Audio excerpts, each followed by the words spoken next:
Yeah. Can you please send me that video?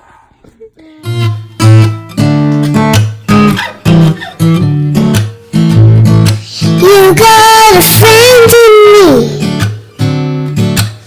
You got a friend in me.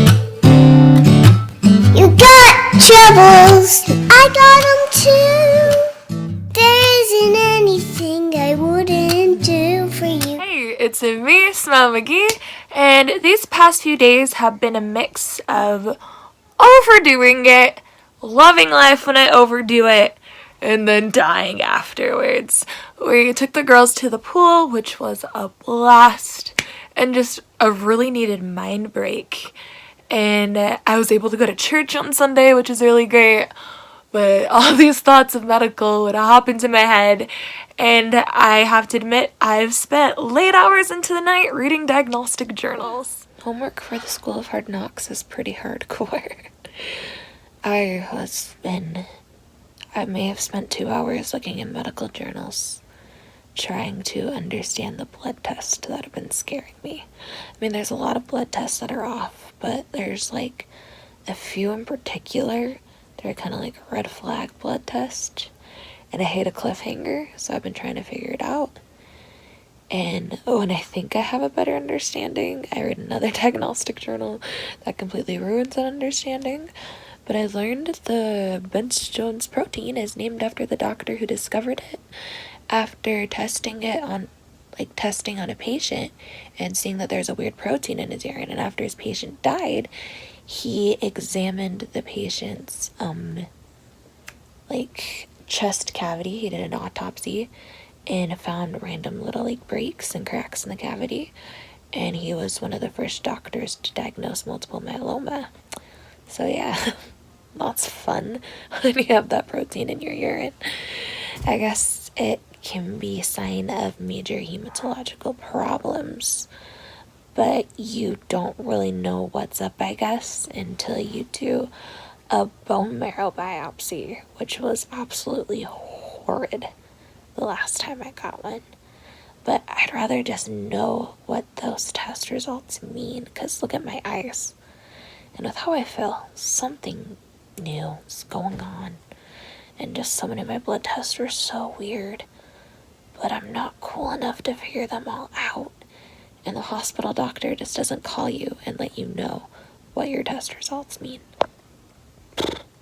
I need to go to bed. I'm driving myself crazy. I'm not a big fan of cliffhangers. I'm not really a patient person. And I especially don't like cliffhangers when I'm the character whose life hangs in the balance. So today is my appointment with Rheumatology and my glaucoma follow-up. I'm hoping to get more answers about the blood test results and hopefully make them a bit less elusive.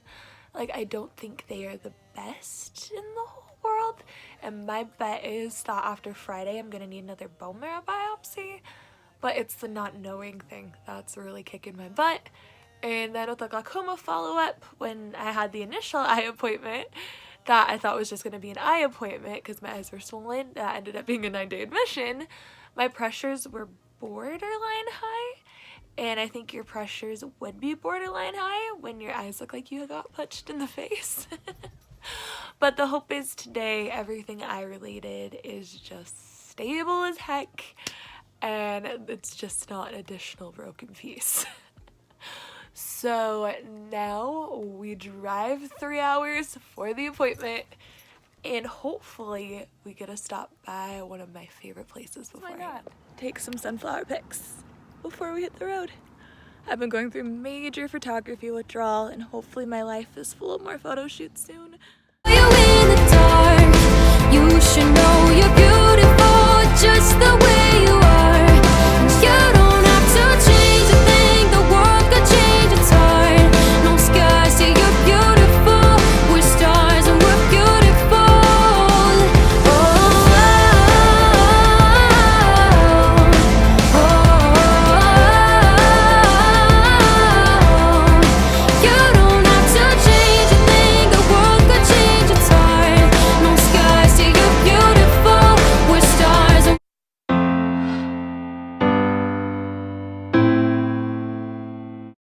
So just got done seeing my rheumatologist, who's one of my favorite doctors, and like everyone else, he has absolutely no idea why my body has gone completely haywire.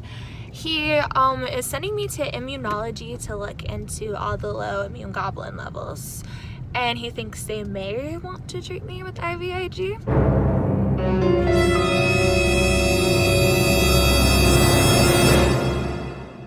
We'll see about that. He thinks IVIG may actually be helpful in my situation because some inflammatory process is going on, and it's used in his world often to treat autoimmune inflammatory processes. So maybe that'll be a blessing in disguise. And with all the other test results, he says they're kind of looking into malignant blood diseases with those, or like neuroendocrine tumors. So we should get a broader understanding with hematology. So like everyone else, hematology should be the guy with the answers. And in my life, it'll probably be more questions and more testing.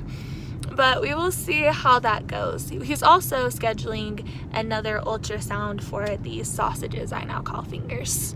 He has no clue what's causing all the facial edema and hand swelling, but something has changed, so he's just testing every bridge and hoping we find something. Now I'm headed to my glaucoma follow-up and hoping my pressures are. We just rode the elevator like 20 times because I couldn't remember where my clinic was.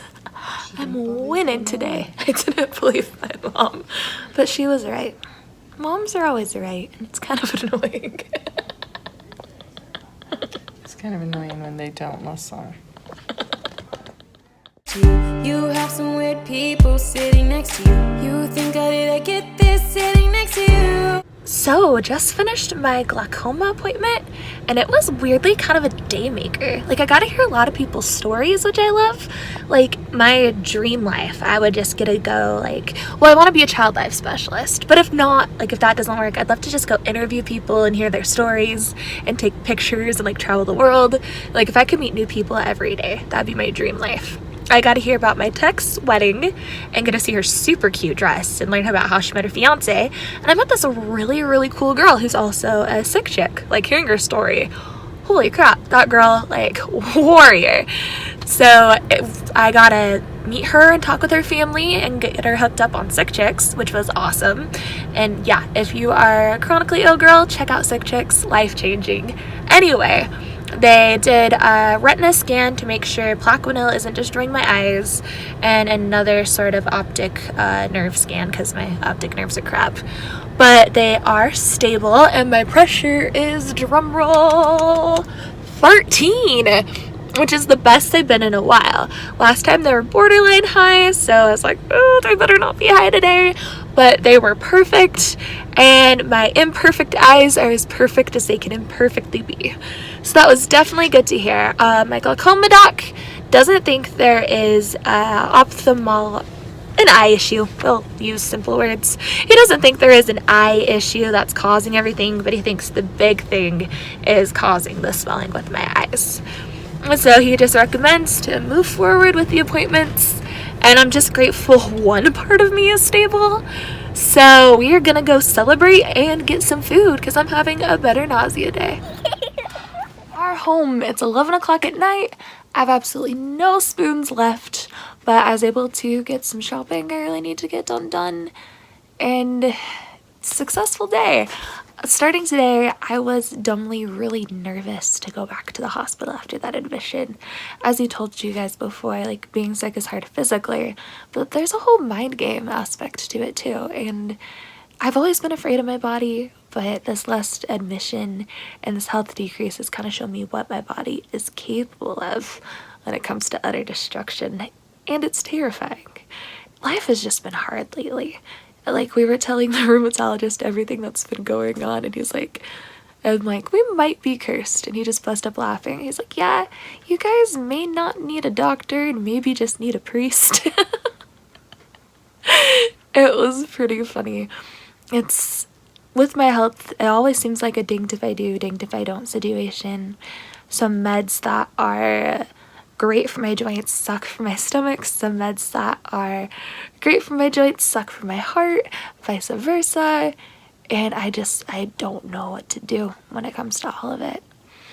Like, I'm lost, and doctors are lost, and we're just all wandering around lost when it comes to what to do with me. But I'm really glad I have doctors who care enough to try. That's all you can really ask for, you know? And, yeah. So tonight I'm gonna celebrate the simple pleasure of my unstable eyes are as stable as they can be and are the only stable thing about me. And tomorrow I get new eye plugs put in, and I'll hopefully feel well enough to go to Institute if I didn't overdo it too bad today. I've been missing Institute like crazy, so I'm really, really hoping that I feel good enough to go. And then Thursday's a break, and then Friday is Rheumatology, which I'm terrified for. Either talking with my rheumatologist, all this is either just disease progression or a sign of a new disease process. And I don't know which one is scarier, to be honest. I've been trying to decide what God wants me to learn from all this, as you guys know, and just what he wants me to do with my life. And the thing I know is that he's there, and he's going to lead me towards those answers, but you just gotta keep moving forward. And I guess what I'm learning through all this is that you gotta keep moving forward no matter what, no matter how tired or utterly swollen. So that's what I'm gonna do. Stay strong, keep on putting one foot in front of the other, and as always, smile on.